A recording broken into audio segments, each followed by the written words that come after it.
Construire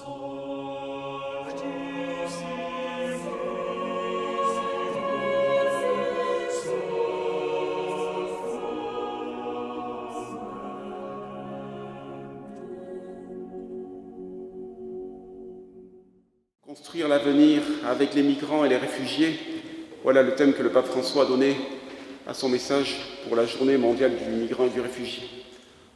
Lorsque j'ai reçu ma mission diaconale de délégué épiscopal à la pastorale des migrants, je me suis étonné que cette journée annuelle de sensibilisation soit tournée vers les chrétiens et non vers le monde extérieur, les périphéries. Il s'agit bien de rappeler aux chrétiens qu'ils font partie d'une seule et même humanité qui vit sur une seule et même terre, qu'il n'y a aucun être supérieur à un autre dans cette humanité. Et cette invitation du pape à changer notre regard sur les migrants et les réfugiés, à construire l'avenir avec eux, ne vient pas de lui-même, mais bien de l'Évangile. Le Christ nous invite à quitter nos enfermements. C'est le sens du mot « enfer » qu'il donne. C'est l'image qu'il donne à travers la parabole de l'Évangile. À ne pas confondre, bien sûr, avec les enfers que le Christ, lors de sa victoire sur la mort, vient visiter.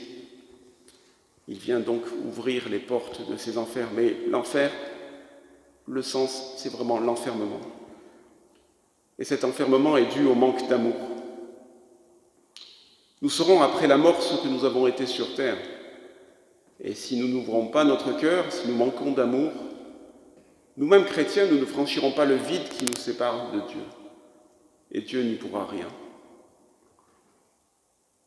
Au sujet des migrants et des réfugiés, si nous voulons quitter cet enfermement, nos préjugés, il nous faut nous éloigner des discours politiques ambiants, basés sur la peur de l'autre.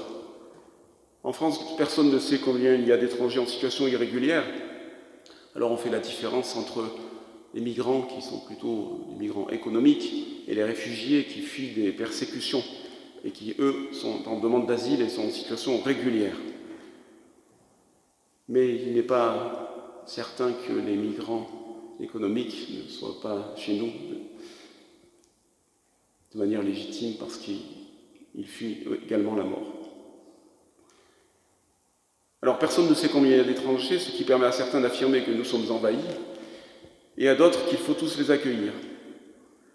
Alors ces personnes sont rentrées sur notre territoire parfois après de longues années de misère, de violences subies, parfois en prenant l'avion, parfois en prenant des routes migratoires jonchées de cadavres. Certaines de ces personnes fuient la pauvreté, d'autres les persécutions ou les guerres. Certaines aussi viennent pour trouver une vie plus confortable.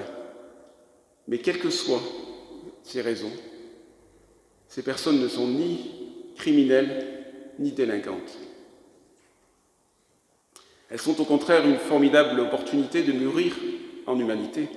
Je cite le pape François, « L'histoire nous enseigne que la contribution des migrants et des réfugiés a été fondamentale pour la croissance sociale et économique de nos sociétés. Et c'est encore le cas aujourd'hui. Leur travail, leur capacité de sacrifice, leur jeunesse et leur enthousiasme enrichissent les communautés qui les accueillent. » Donc aujourd'hui, le Christ nous invite à changer notre regard intérieur, c'est-à-dire nous invite à considérer la personne migrante comme mon frère en humanité, notre frère en humanité. Ainsi doit résonner en nous cette voix intérieure. Que faisons-nous de notre baptême? Et que faisons-nous de notre frère? Dieu veut que nous collaborions avec lui afin de construire son royaume, de construire un avenir de paix et de prospérité. Et le pape François affirme que la construction du royaume de Dieu se fait avec les migrants et les réfugiés, car sans eux, ce ne serait pas le royaume que Dieu veut. L'inclusion des plus vulnérables est une condition nécessaire pour y obtenir la pleine citoyenneté. Alors, comment collaborer? Il s'agit pour nous d'inclure ces personnes vulnérables, comme nous œuvrons pour lutter contre d'autres pauvretés à travers les œuvres d'Église. Certes, nous ne sommes pas tous appelés à accueillir chez nous l'une de ces personnes, et puis il faut rapidement dépasser le cadre de l'accueil pour mettre en place des projets bien ciblés. Il y a tant de possibilités de leur venir en aide. Et je ne parle même pas des communautés paroissiales qui sont censées accueillir aussi de nombreux chrétiens. Je peux témoigner qu'il y a de nombreux chrétiens parmi les réfugiés et les migrants. Donc des projets ciblés, donc, et en lien avec, par exemple, le Secours catholique et autres associations caritatives. Et vous le savez, les bénévoles de ces associations ne sont jamais très nombreux.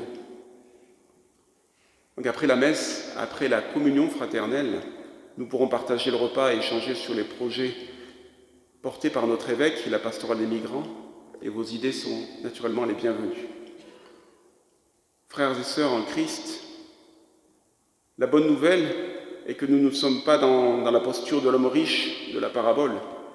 Il n'est pas trop tard. Cette communion fraternelle est possible aujourd'hui, et elle est même le seul avenir possible de l'humanité, si cette humanité veut être sauvée.